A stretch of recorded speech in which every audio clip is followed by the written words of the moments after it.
ምንነት ነጫጭባ አንተ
መልእክተኛው የምኒልክ እልፍኝ ውስጥ ነው ያለው።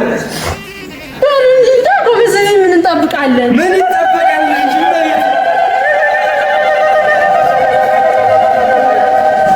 ኢትዮጵያ እኮ ባህሏ፣ ወጓ፣ ስሟ ሳይቀር ትርጉም አለው።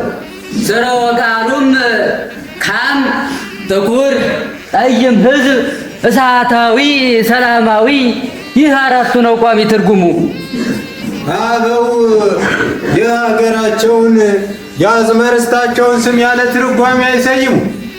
አበው አክሱም ብለው አክሹም ይሉና ወያስሹም ወያሰይም ይላሉ። አክ ታላቅ፣ ከፍተኛ፣ አንጋፋ በካም ስሯ ስያሜ እንዳጋው በሳንስክሪት አጋይካን እንደሚለው ማለት ነው። እኛ ሁሉ ጠፋ አምጡት ነው ያሉ። የሁለት መንግስታት የውል ሰነድ እንጂ ተራ የስምና የግስ እርባት አይደለም። አዎን አይደለም። እኛ የጠፋብንን የአንቀጽ 17 የውል ትርጉም እንጂ የእርባታ ግሳችሁን ግሳችሁን ገስግሱብን አላለ እኮ ነው ግርማዊ ጃንሆይ። ትርጉሙን እንዲያጨለመብን የአንቀጽ 17 ጣሊያንኛ ትርጉሙን የኢትዮጵያ ንጉሠ ነገሥት ከአውሮፓ መንግስታት ጋር ጥገኝነት ማድረግ ይቻለዋል ይላል። ያስተውሉልኝ፣ ጥገኝነት ይላል። ፈረንሳይኛ ትርጉሙ ደግሞ የኢትዮጵያ ንጉሠ ነገሥት ግንኙነት ሲያደርግ በኢጣሊ በኩል ብቻ ያድርግ ይላል። ያስተውሉ፣ ብቻ ይላል።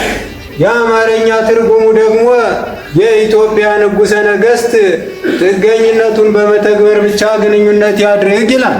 ለዚህ ነው ትርጉማቸው ስለተከፋፈለብን ትርጉም አልባነት የመሰረት ባህላቸው ነው ብለን እንድንደመድም ያደረገ። እኛ ግን ለምሳሌ ወንዛችን አባይ አቤት ተግባሩም አብይ ነው። ራሱን ለሰው ልጅ ስልጣን የታደገ ታላቅ አዋሽ ነው። አዋዝ ብሎም ሐዋዝ ነው።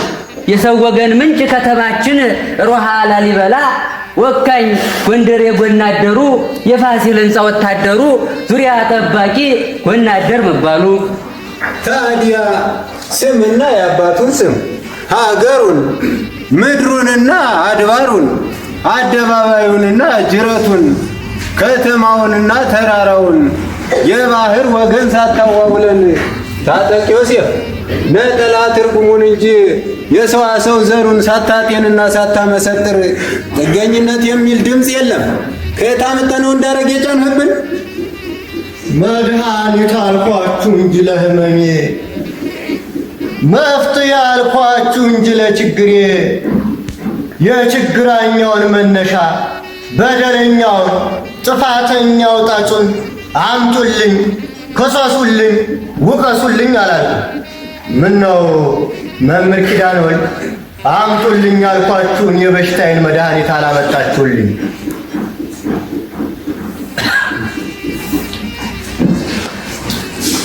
እግዚአብሔር ያሳየው። የቆንስላ ስራዬን ለባልደረቦች ለዶክተር ቾምቤሳ አስረክቤ ወደ ሮማ እንድመለስ የኢጣሊያ መንግስት ጠርቶኛል። በአካታሚ የስንብት ደብዳቤ እንዳቀርብ ይፈቀድልኝ። ግርማዊ ጃንሆይ አይተነው ዘንዳ ከማክረንበት መልሱን እንሰድልሃለን። ለምን አሁን ጥርግ አትልም? ካሰኘህ ባልደረቦች ካልካቸው ጭምር ነገውን መውጣት ትችላለህ። አይምሽብን፣ መንገዱን ጨርቅ አድርግ።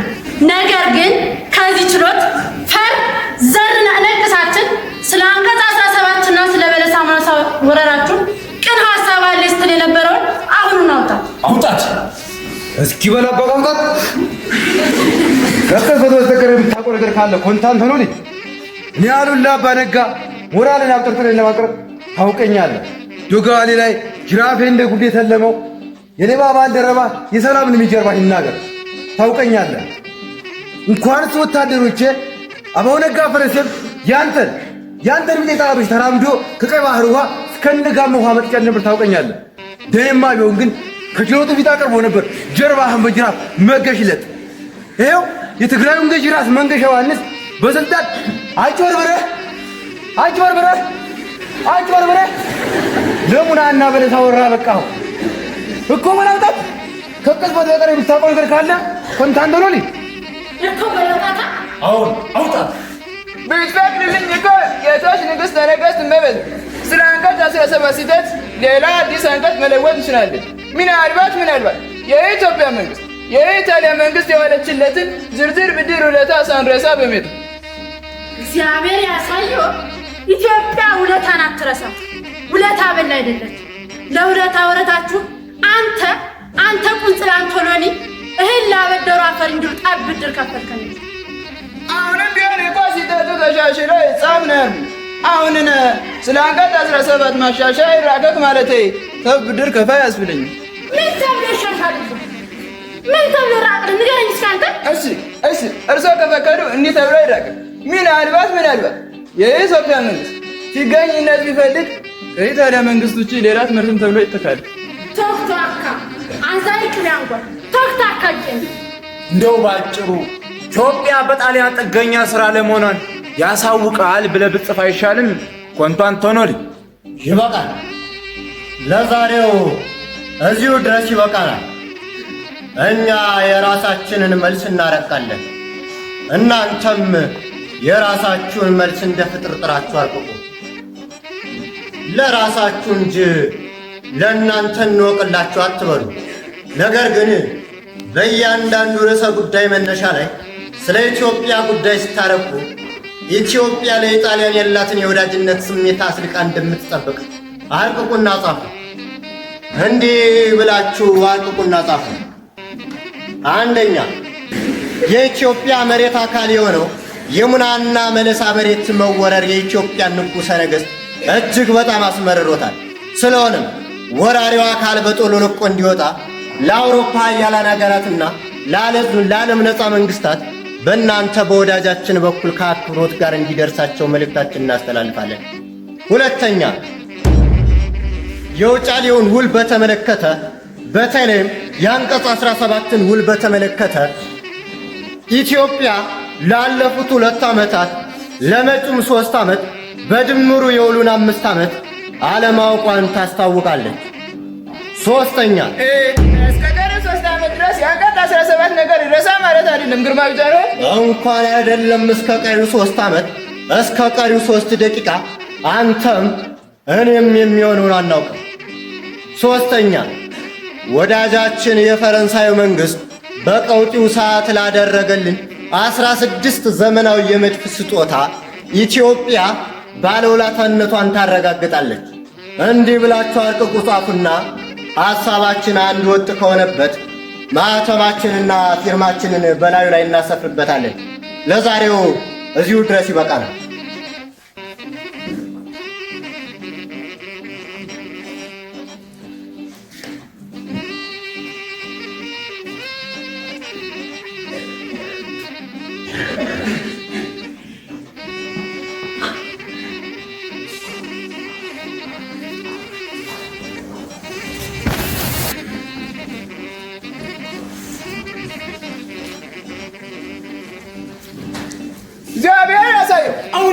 በቃ ማን ፈቀደልህ ነው ዘው ብለህ ገባህ አንተ?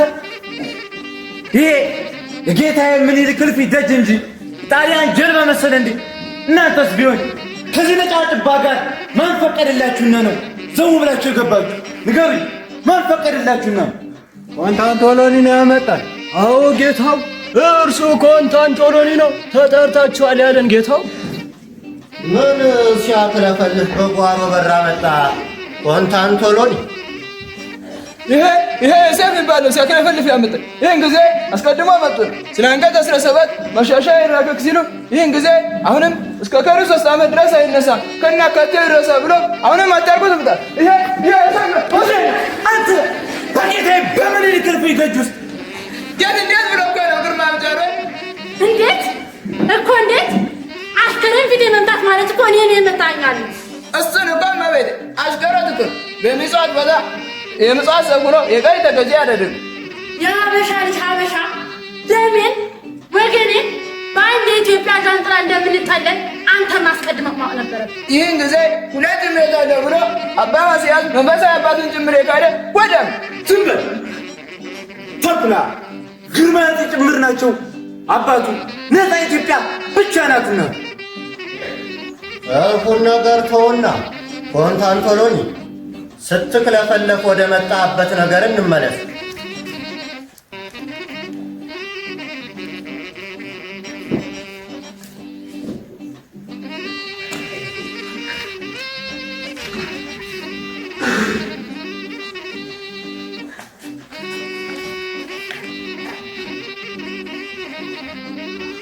ይኸው ቀደም በሀገር ምስክር ሙሉ ችሎት ፊት የተነጋገርንበትን ነው አለቃ ዮሴፍ ከገብረ ሩፋኤል ጋር በመሆን ያሰፈረው። ታዲያ እንደ ልማድህ ያልተነጋገርንበትን ነገር ዮሴፍ በጉ እንዲቀጥል ነበር ፍላጎት። ሴረኛ ቅጥፈት እንዲቀጥል ነበር ፍላጎት።